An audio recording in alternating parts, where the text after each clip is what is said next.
우리 오늘 요한복음 20장 19절에서 31절 너는 나를 본고로 믿느냐 라는 제목으로 오늘 말씀 나눠보도록 하겠습니다. 수요일에 저희들 총선이 있었죠. 이제 총선의 결과들을 들여다보면서 이 국난 극복에 있어서는 이 여야가 따로 없기 때문에 대다수의 국민들이 현 정부를 지지한 걸로 그렇게 보여집니다. 그리고 이번 코로나 위기를 그래도 잘 극복해 봐라.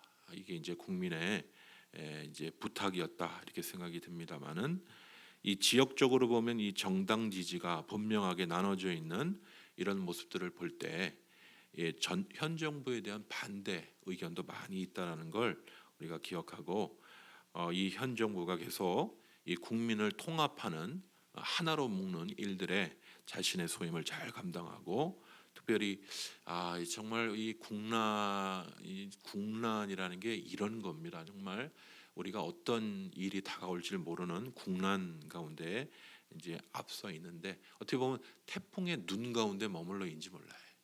여러분 태풍이 지나갈 때 태풍의 눈은 아무 일이 없습니다.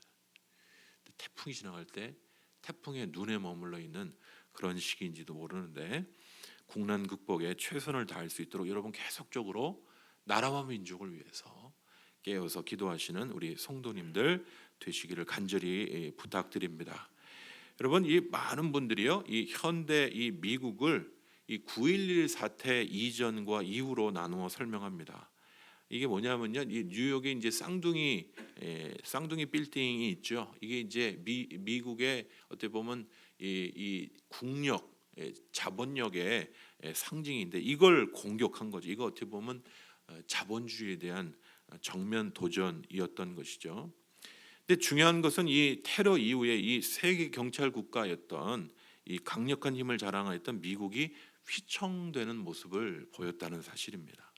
그 이후에 미국이라는 강대국이 이 작은 테러 사건 하나로 세계적인 어떤 통제력을 잃어가고 휘청거리고 그리고 또 보이는 모습이 중국이라는 어떻게 보면 지금은 뭐 대단한 힘이 아닌 그런 경쟁자를 내세워서 예전에 러시아를 세우던 일본을 내세우던 그렇게 경쟁자를 내세워서 자신의 힘을 과시하듯 그렇게 약한 모습을 보이는 미국의 모습을 우리가 보고 있습니다. 문제는요 우리 모습입니다. 2020년 우리의 일상이 이제 코로나 이전과 코로나 이후로 나뉘게 될 것인데 우리나라는 어떠한 길을 걸어갈 것인가 정말 우리가 기도해야 될 때입니다. 아직 코로나 이후로 우리가 정상적인 삶을 논하기는 아직 치료제도 안 나온 상황이기 때문에 아주 혼란한 상황입니다. 여러분들 계속적으로 전 세계와 우리 나라를 위한 기도 멈추지 말고 여러분 특별히 333 기도 우리 계속적으로 나라와 민족 이 전 세계를 위한 기도 여러분 기도해 주시고 함께 동참해 주시기를 부탁드리겠습니다. 우리가 지난주에 빈 무덤을 발견한 예수님의 제자인 베드로와 요한이 이 우왕좌왕하는 모습을 우리가 지난 시간 살펴봤죠. 그리고 이 동일하게 이 빈 무덤을 발견한 이 막달라 마리아가 여전히 혼란해하는 모습들도 살펴봤습니다. 근데 문제는 이 베드로와 요한은 빈 무덤을 발견하고 자신의 자리로 돌아갔습니다. 그런데 막달라 마리아는 무덤의 끝까지 남아 있었어요.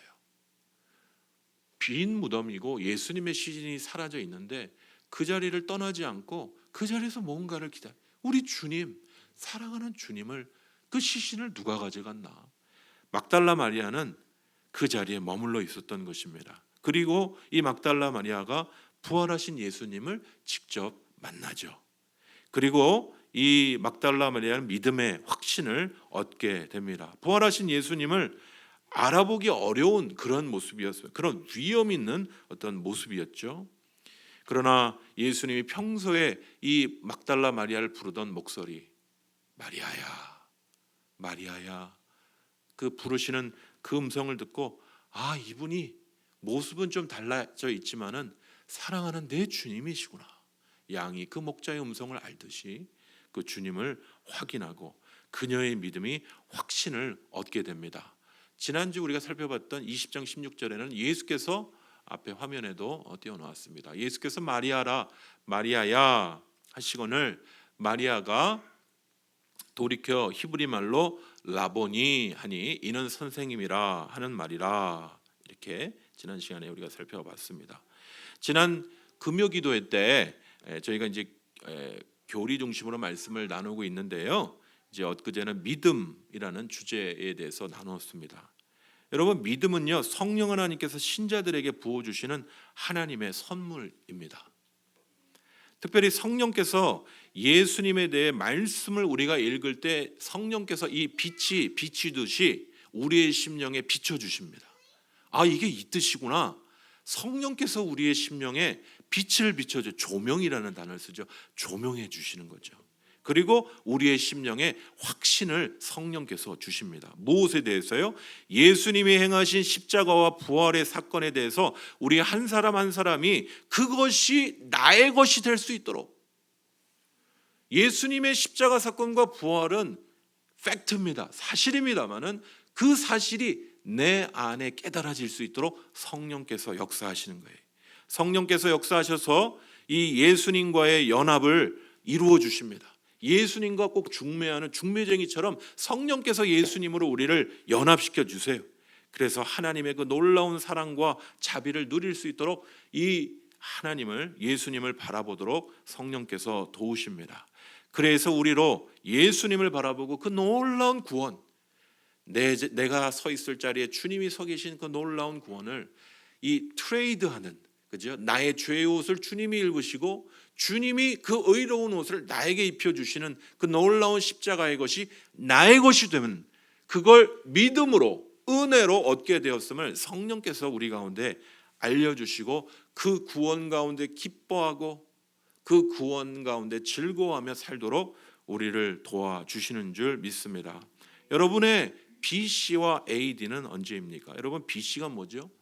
BC란 Before Christ, 그러니까 예수님 오기 전. 우리가 역사를 그렇게 나누죠. 주전과 주후로 나누죠. 그래서 주전은 BC에서 Before Christ, BC라고 부르고, 그 후인 AD는 아노 도미니, 그래서 주의 때에 뭐 이런 뜻입니다만, 뭐 지금은 이제 좀 다른 표기로 쓰기도 합니다만은 예수님 오기 전과 예수님 온 후로 역사를 나누듯이 말입니다. 여러분, 여러분과 저 가운데 이 막달라 마리아처럼 예수님을 마음에 모시고 난 다음에 그 십자가의 어두움 가운데 머물러 있던 심령이 부활의 영광의 주님을, 살아계신 주님을 만나고 그 예전의 모습과는 다른 새로운 모습으로 살아갔듯이 여러분과 저의 BC와 AD는 예수님을 만나기 전과 예수님을 만난 후는 언제입니까? 여러분, 우리 한 사람 한 사람은요, 이 막달라 마리아처럼 예수님을 믿음으로 모시기 이전과 이후의 변화가 확실히 있어야 합니다. 내 스스로 아무런 구원의 방법이 없고 소망이 되시는 예수님을 바라보고 이 붙잡는 이 예수님이 유일한 방법 되심을 믿음으로 바라보는 때가 꼭 있어야 되는 거예요. 누구나. 그리고 예수님 안에 누리는 이 놀라운 구원의 은혜에 감격에 기뻐하고 신앙생활을 하는, 여러분, 우리가 막 억지로 나와서 습관적으로 하는 게 아니라 이 구원의 감격 때문에 떠밀려서 우리가 그 은혜 가운데 예배 드리는 게 좋고, 셀 모임하는 게 좋고, 예배 드릴 때 찬양이 은혜가 되고 말씀이 은혜가 되고, 그런 은혜 가운데 그렇게 나의 예전과 이후가, 예수님을 만난 이후에 믿음으로 받아들인 이유가 명확히 바뀐 그때가 언제입니까? 하나님의 말씀인 성경 말씀이 더 이상 남의 이야기가 아닌 나의 이야기로 깨닫게 되고 감격되던 이 분명히 예수님을 만나기 전과 후가 존재할 수밖에 없는 것인데요. 여러분은 여러분의 이 예수님을 만나기 전인 BC와 AD가 언제입니까?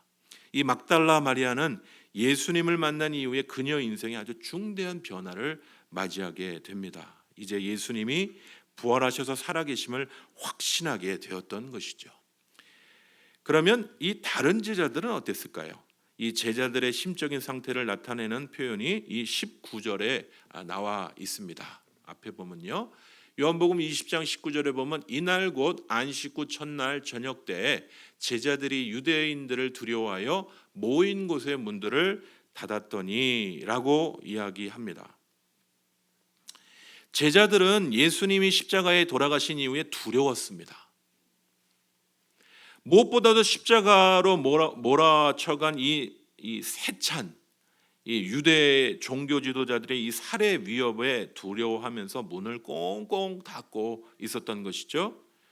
그곳에 예수님이 찾아오십니다. 문을 꽁꽁 닫고 계셨는데 성경에는 그렇게 직접적인 표현을 안 하고 있지만 문을 그냥 통과하신 거죠. 부활하신 주님의 몸은 다른 몸이었어요. 문을 통과하셔서 그들 가운데 들어오셨던 거예요.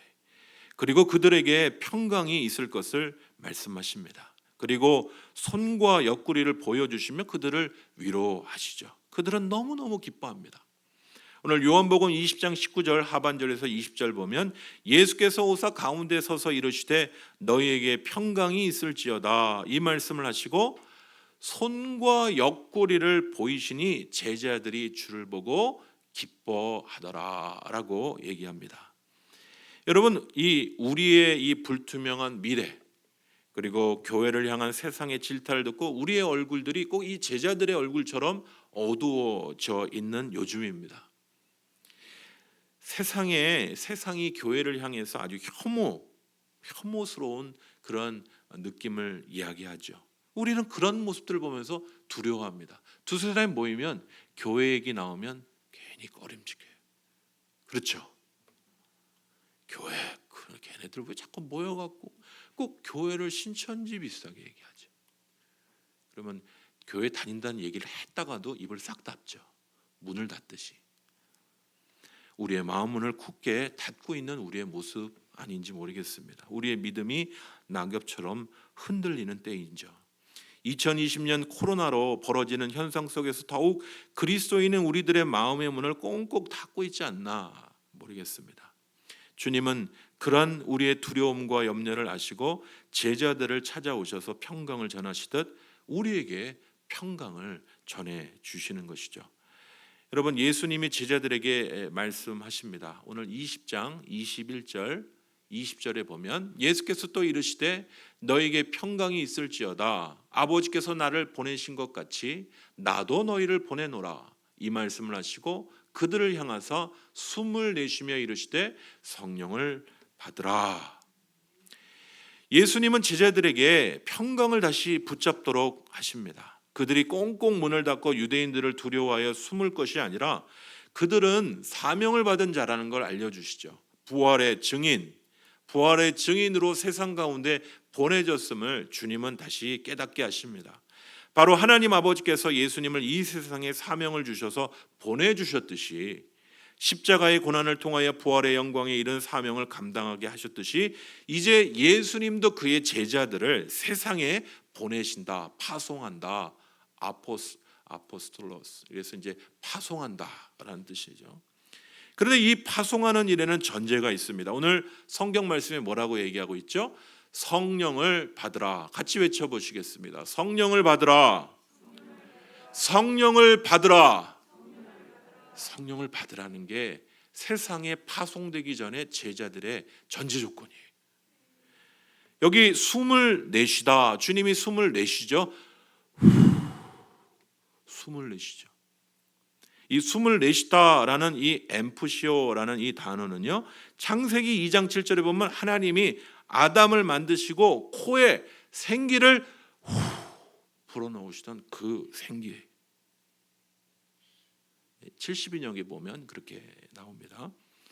바로 이 불어넣으신 생기가 초대교회를 다시 새롭게 하는, 지난주에 말씀드렸죠. 베드로가 바뀌었다고. 우리 베드로가 바뀌었어요. 베드로는 대단한 분이 자꾸 우리 형님을 자꾸 베드로라고 말씀드려서 죄송한데 우리 베드로 사도가 바뀌었어요.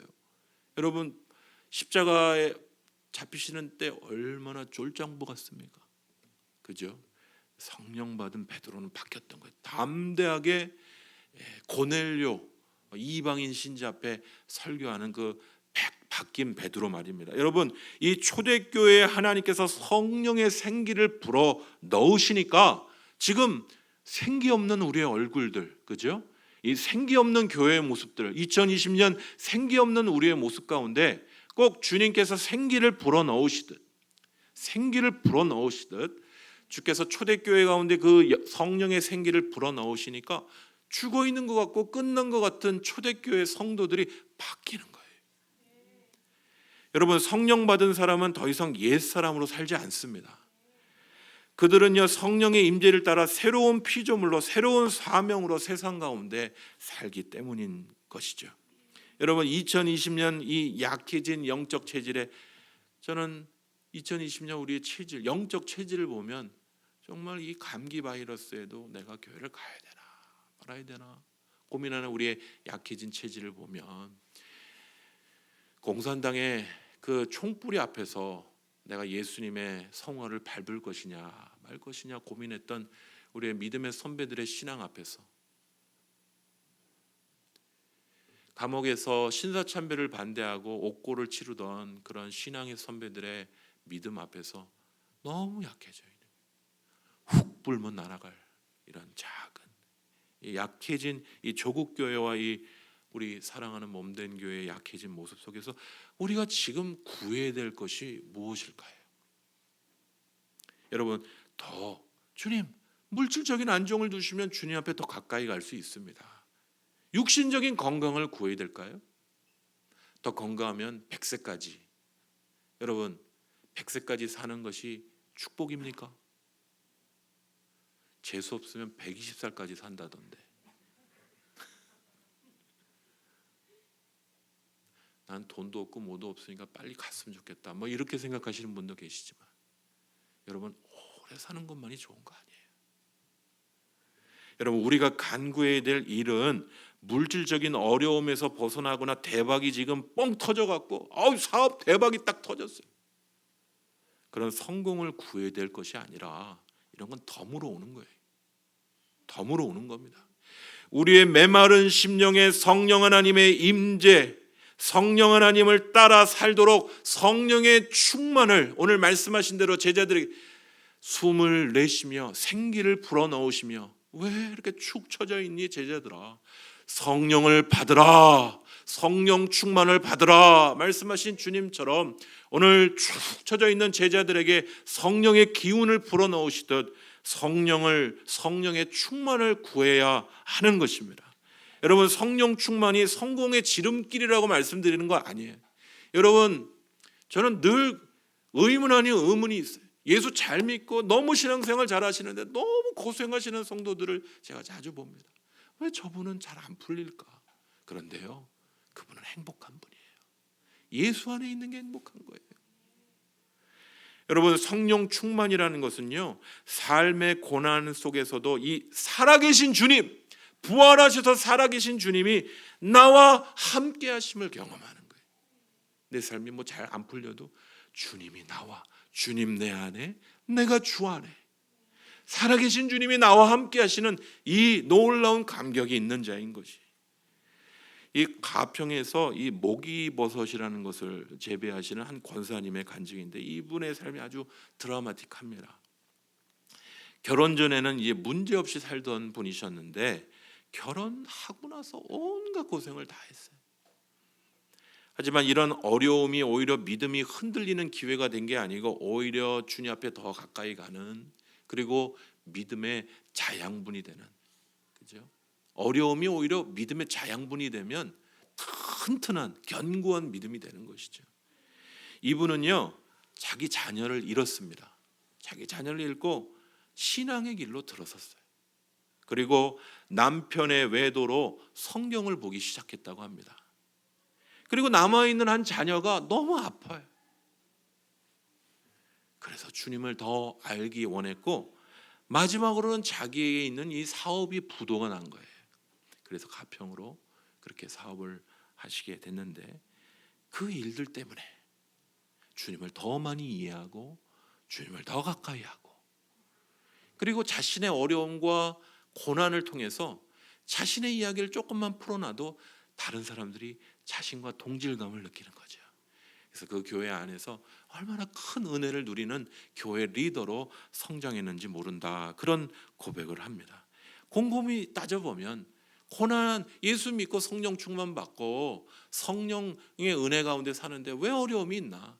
그것 하나님의 은혜 가운데 생각해 보면 오히려 이것이 더 주님 앞에 가까이 가는 기회가 된 것을 고백하게 되는 것이죠. 여러분, 우리가 코로나 이후에 우리가 성령의 임재를 더 강력하게 구해야 합니다. 우리가 약해져 있기 때문에. 제가 다시 한번 강조드립니다. 여러분, 우리의 빈 마음에 사단이 역사하지 않도록. 여러분, 사단은 이 빈 마음을 파고드는 데는 최고의 전략가예요. 여러분 꼭 기억하시오. 사단은 우리의 빈 마음을 공략하는데, 이거 다 아는 방법인데 저 사람 왜 저러지? 왜 저렇게 행동하지? 빈 마음을 사단이 공격하는 거예요. 우리의 빈 마음에 사단이 역사하지 못하도록 우리의 빈 마음에 무엇을요? 성령의 충만한 은혜, 성령의 생기를 불어넣어 주셔서 우리의 영혼을 소생케 해주시고 살아 움직이는 신앙이 될 수 있도록 여러분 구하고 간구하실 수 있는 주의 귀한 성도들 되시기를 간절히 소원합니다. 우리 본문으로 다시 돌아가 보겠는데, 오늘 요한복음 20장 24절 이하에 보면 예수님의 제자 도마가 두각이 되어 나타나는 것을 보게 됩니다.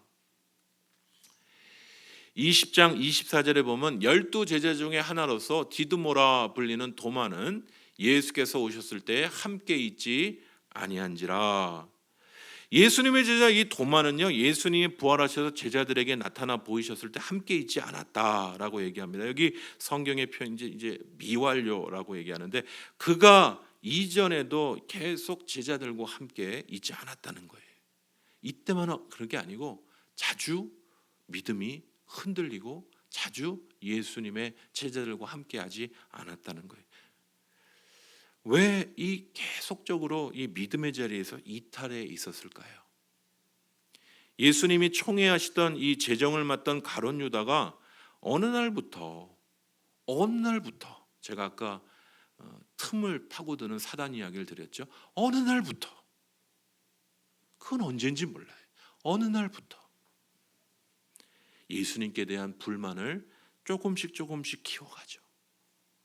그와 또 동일하게 이 예수님의 제자 도마도 예수님께 대한 불신의 싹이 조금씩 자라는 거예요. 그걸 사단이 너무 잘하는 거죠. 그리고 그 자신의 영적인 상태를 보여주는 그러한 표현들이 25절에 등장하죠. 25절 보시겠습니다. 요한복음 20장 25절인데요. 다른 제자들이 그에게 이르되 우리가 주를 보았노라 하니 도마가 이르되 내가 그의 손에 못자국을 보며 내 손가락을 그의 못자국에 손을 넣으며 내 손을 그 옆구리에 넣어보지 않고는 믿지 아니하겠노라 하니라. 여러분, 후벼 파는 모습이에요. 여러분, 예수님이 손이라고 얘기했지만은 여기일 확률이 큽니다. 이 구약의 이 표현은 손이 팔이에요. 그래서 손 그러면 팔입니다. 그래서 못은 여기에 박혔을 확률이 커요. 어찌됐든 예수님께서 손을 보여주시고 못자국을 보여주시는데 거기 후벼 파겠다는 거예요. 이 상태가 조금 안 좋죠. 영적인 상태가 아주 영어식으로 피키합니다. 굉장히 틀어져 있어요. 굉장히 짜증내고 막 뭐든지. 여러분 집 주변에 빌라에 사신 분들, 그런 분들 주변에 계시죠. 괜히 잘해주면 좋은데 뭐라 말 웃네. 물품이 잘못 배송되는데 옆집에 갔는데 그거 안 줘요. 그 집에 간 게 분명한데 안 줘. 그리고 나중에 나오면 뭐 우리가 몰랐는데 뭐 이러면서 그런 모습이에요. 이 도마의 모습이 왜 이래요? 왜 이렇게 황폐해져 있을까요? 이 도마는요, 제자로서 입에 담기 어려운 이 가시돋친 표현을 써가면서 예수님의 부활을 믿지 못하겠다고 이제 확언을 하죠. 절대 예수님이 부활하실 리가 없다는 거예요. 사실 예수님의 부활을 바랬던 것이죠. 하지만 그의 현실의 상황이 그를 이 험악한, 입에 담기 어려운 험악한 영적인 상황으로 바꿔버린 거예요. 여러분, 이럴 때 조심하셔야 돼요. 예수님은 그런 도마에게 말씀하십니다. 요한복음 20장 27절에 도마에게 이르시되 내 손가락을 이리 내밀어 내 손을 보고 내 손을 내밀어, 그죠? 내 손을 내밀어 내 옆구리에 넣어보라. 그리하여 믿음 없는 자가 되지 말고 믿는 자가 되라. 여기 믿음 없는 자라는 표현은 믿는다는 표현에 부정어가 붙어 있어서 믿음 없는, 믿음이 부재한 그런 뜻입니다. 여러분, 여기에서 예수님께서 이 도마에 대해서 믿음 없다라고 말씀하실 때 이 믿음 없다라는 믿음을 주님이 믿음 없다라고 표현하신 걸 꼭 기억하셔야 돼요. 도마, 너야, 제자 도마야, 너 믿음이 충분치 않구나. 너 이제는 믿었는데 지금이 믿음이 좀 약해졌구나가 아니라 너 믿음이 없구나 라고 말씀하셨어요. 믿음이 없구나. 지금 예수님은 도마에 대해서 책망하시는 거예요. 예수님이 부활하신 것을 믿지 못하는 것은요, 뒤집어서 얘기를 하면 불신입니다. 불신자. 여러분, 우리가 예수님 교회 나오지 않는 저 불신자들 향해서 그 사람들 믿음 없잖아, 불신자인 거예요. 부활을 믿지 못하는 건 불신입니다. 믿음이 없다고 말씀하세요. 도마에 대해서 너 믿음이 없구나. 십자가와 부활을 믿지 못하니 너 믿음이 없구나. 믿는 자가 돼야 해 라고 말씀하시는 거예요. 이 도마의 가시돋친 영적 상태를 위로하시기보다 이 책망하시는 모습을 보게 됩니다. 도마가 바뀌어야 된다는 거예요. 그의 심령이 새로워져야 된다고 말씀하시는 거예요. 왜냐하면요, 지금 진리에 대해서 불신의 상태 가운데로 돌아서 있기 때문에 그런 것이죠. 우리가 최근 사순절과 고난주간 부활주일에 우리가 예수님의 십자가 고난과 부활 사건을 집중적으로 우리가 살펴봤습니다. 이것은요, 우리의 신앙의 기초입니다. 이 기초가 없이 신앙의 건축물을 세우는 것이 아주 위험해요. 기초가 튼튼해야 건강한 신앙이죠. 기초가 잘못된 상태에 그 위에 건축물을 세우면 그 건축물은 부실하여져서 자신만 위험해지지 않을 뿐 아니라 주변에도 큰 피해를 줍니다. 우리의 신앙이 건강해 보이고 열심히, 우리가 이제 교회에서 이런 모습들을 자주 보죠. 아, 그분은 참 신앙이 건강해 보이고 열심히야.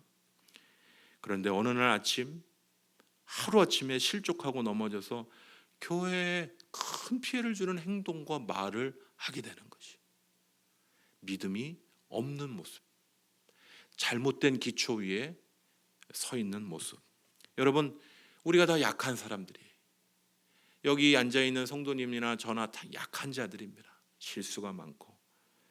그래서 날마다 우리가 연약할 때마다 십자가 바라보고 다시 일어나, 주님, 제가 이렇게 약합니다. 주님, 저를 다시 일으켜 주시고 소생케 해 주십시오. 그래서 다시 힘을 얻고, 그게 신자 아닙니까? 그게 그리스도인 아닙니까? 그리스도인이 완벽하다는 뜻이 아니에요. 그러나 오늘 예수님께서 도마에 대해서 말씀하시는 것은 잘못된 기초예요.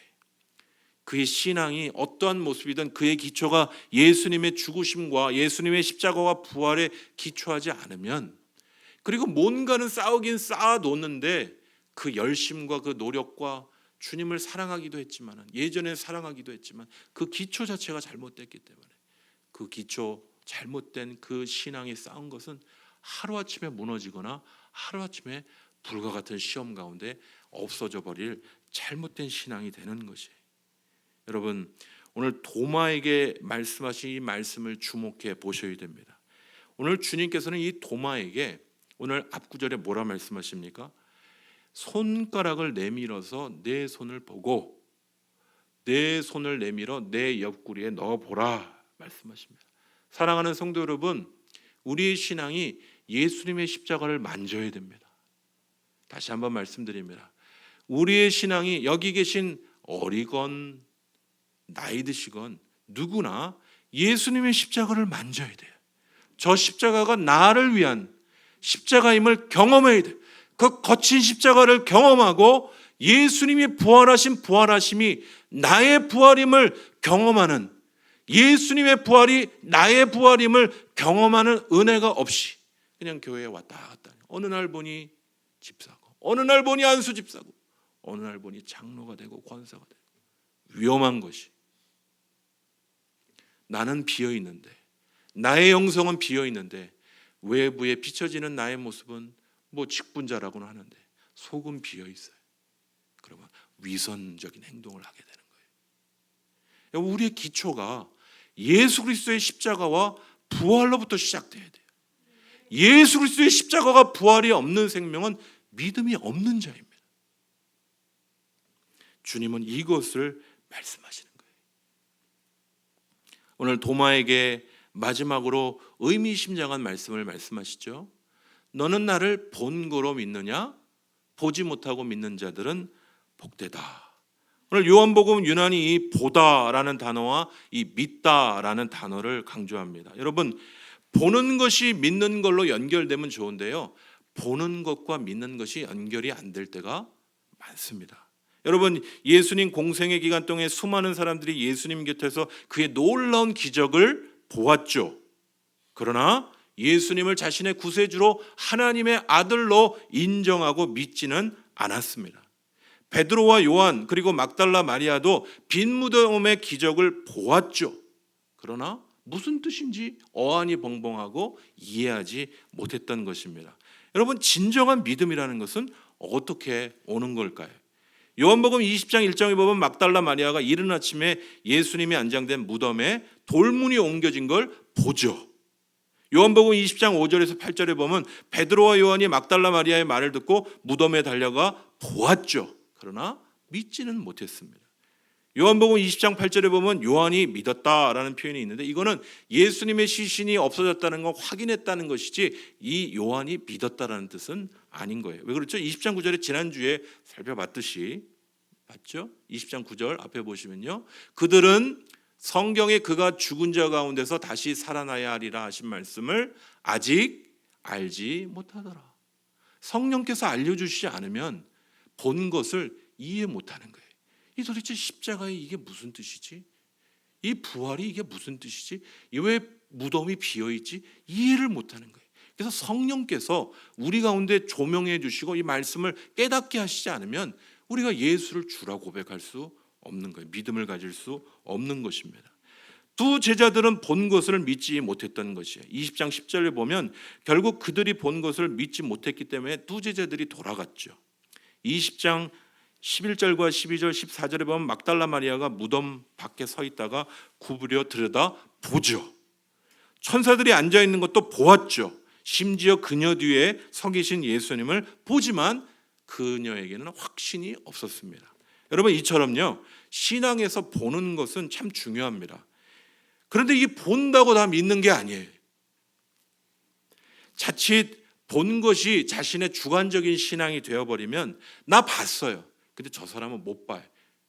아이고, 신앙 좀 얼마 아니네. 판단하고 오해하기가 쉽습니다. 자기가 만진 건 코끼리의 코일 수도 있고 코의 배일 수도 있는데, 내가 코끼리의 전체를 본 게 아닌데 딴 사람을만 오해하죠. 왜 저렇게 뜨겁지가 않아? 왜 저 사람은 저렇게 기도 시간에 소리를 질러? 우리가 본 게 전부가 아닌데, 그렇죠? 그런 주관적인 오해를 저지르기도 합니다. 자신이 보았다라고 생각하기 때문에 위험한 거예요. 봤다라는 분들이 더 위험한 거예요. 자칫 또 어떤 분들은요, 보는 것에만 치중할 경우도 있어요. 나 접대 봤는데 지금은 아무것도 못 보고 있어요. 그래서 자꾸 주님께 뭘 구하죠? 보여주세요라고 구하는 거예요. 여러분, 우리가 이 보는 것과 믿는 것의 이 관계가 무엇일까요? 오늘 20장 20절에 보면요, 이 말씀을 하시고 손과 옆구리를 보이시니 제자들이 주를 보고 기뻐하였다라고 얘기합니다. 주님이 보여주신 것을 보는 건 참 믿음의 중요한 요소입니다. 이 보는 것을 통해서 믿음에 이르게 되기도 하죠. 예수님이 보여주신 것 통해서 이 제자들은 부활의 기쁨에 참여하게 됩니다. 그런데 오늘 예수님께서 격려하신 신앙은 같이 외쳐보시죠. 보지 않고 믿는 신앙. 주님이 격려하신 신앙은 보고 믿으면 좋은 거예요. 그래서 우리가 예수님 믿었는데 사업이 잘 돼요. 정말 하나님 살아계시네. 그것도 좋은 신앙이지만 주님이 오늘 격려하신 신앙은 보지 않고 믿는 신앙이에요. 이게 얼마나 놀라운 신앙인지, 이게 부활 신앙과 어떻게 연결되시는지를 꼭 기억하시길 바랍니다. 주님이 격려하신 신앙은 보지 않고도 믿는 신앙이에요. 우리는 예수님을 직접 보지 못한 사람들이죠. 더더욱 우리는 예수님의 십자가 부활을 눈으로 목격한 사람들이 아닙니다. 그러나 오늘 예수님께서는 말씀하십니다. 너는 나를 본거로 믿느냐? 보지 못하고 믿는 자들은 복되다 라고 주님이 말씀하시는 것입니다. 여러분, 정리해 보겠습니다. 보는 것은요, 믿음의 중요한 요소입니다만은 예수님도 도마에게 보고 경험해야 믿겠다라고 말하는 도마에게 자신의 손과 옆구리를 직접 보여주십니다. 넣어보지는 않았어요. 바로 믿었죠. 주님 죄송합니다. 제가 험한 말로 주님을 이렇게 가시돋친 말을 했습니다. 그래서 오늘 성경에서 이 과학적인 증거를 찾는 분들 많아요, 요즘에. 그런 분들에게 성경이 과학적인 자료가 들어있는 그런 말씀이기도 해요. 그러나 우리가 때로는 이 보는 것이, 이 실체가, 이 증거가 우리에게 혼란을 주기도 하는 것입니다. 여러분, 빈 무덤을 본 제자들과 막달라 마리아의 반응을 봐도 그렇죠. 성령께서 조명하여 주시지 않으면요, 그 본 것을 이해하지 못하고 오히려 오해하게 됩니다. 부활하신 주님을 보지 못하고 절대 못 믿겠다고 하는 이 도마는 어떻게 보면 현대인의 그러한 모습이기도 합니다. 오늘 예수님께서는요, 참 연약한 신자들에게 보고 믿을 수 있도록 실제적인 증거를 주시지만, 오늘 주님께서는 오늘을 사는 우리 성도들과 저 같은 예수님을 직접 만지고 보지 못하는 그러한 성도들에게 무엇을 허락하시죠? 보지 않고 믿도록 하나님의 말씀을 허락하시는 거예요. 하나님의 살아계심을 우리는 어떻게 확인하죠? 부활의 증인들이 쓴 이 기록을 통하여 확인하는 거예요. 우리는 보지 못하였지만 그들의 증거가 확실한 증거임을 믿도록 이 하나님의 말씀을 우리에게 허락하여 주신 것입니다. 그 하나님의 말씀을 통하여 예수님이 이해되어지고 믿어지는 이 축복, 오늘 주님께서는요, 보지 않고 믿는 이 세상에 많은 그리스도인들이 있다라고 말씀하시면서 우리의 믿음은 단순히 보는 것, 사실, 경험을 뛰어넘은 믿음의 영역이고 하나님께서 부어주시는 것임을 오늘 말씀에 말씀해 주십니다. 오늘 마지막으로 요한복음 20장 30절에서 31절을 보면 예수께서 제자들 앞에서 이 책에 기록되지 아니한 다른 표적도 많이 행하셨으나, 같이 읽어 보시죠. 오직부터요. 시작. 오직 이것을 기록함은 너희로 예수께서 하나님의 아들 그리스도이심을 믿게 하려 함이요, 또 너희로 믿고 그 이름을 힘입어 생명을 얻게 하려 함이니라. 사랑하는 성도, 뒤에는 없는 말인데 있나이다는 없는 말입니다. 있으나 없는 거예요, 저건. 우리는요, 눈으로 예수님을 보지 못한 자들입니다. 역사적인 사실이죠, 예수님의 십자가와 부활은. 그러나 보지 못한 자들. 그러나 여러분, 걱정하거나 두려워하실, 너 예수님 봤어? 믿지 않는 남편이나 가족이 묻습니다. 못 봤죠. 그러나 부활의 증인들이 기록한 이 명확한 증거를 통하여 우리는 하나님의 말씀이 우리에게 알려주시는 예수님의 이 부활, 예수님의 십자가를 우리는 보지 않고도 믿는 것이죠. 이 믿음이 이 성경이 알려주는 예수님이 하나님의 아들이시요, 그 예수 그리스도를 통하여 생명에 그분께 붙어 있으면 영적인 풍성한 생명을 누린다는 이 놀라운 진리를 우리는 믿음으로 보고 경험하고 누리는 자들인 줄 믿습니다. 사랑하는 성도 여러분, 말씀을 마치도록 하겠습니다. 베드로 사도는 예수님의 부활을 믿는 우리의 믿음이 살아있는 소망이다라고 얘기합니다. 베드로전서 1장 3절에 그의 많으신 긍휼대로 예수 그리스도를 죽은 자 가운데서 부활하게 하심으로 말미암아 우리를 거듭나게 하사 산 소망이 있게 하시며 a living hope.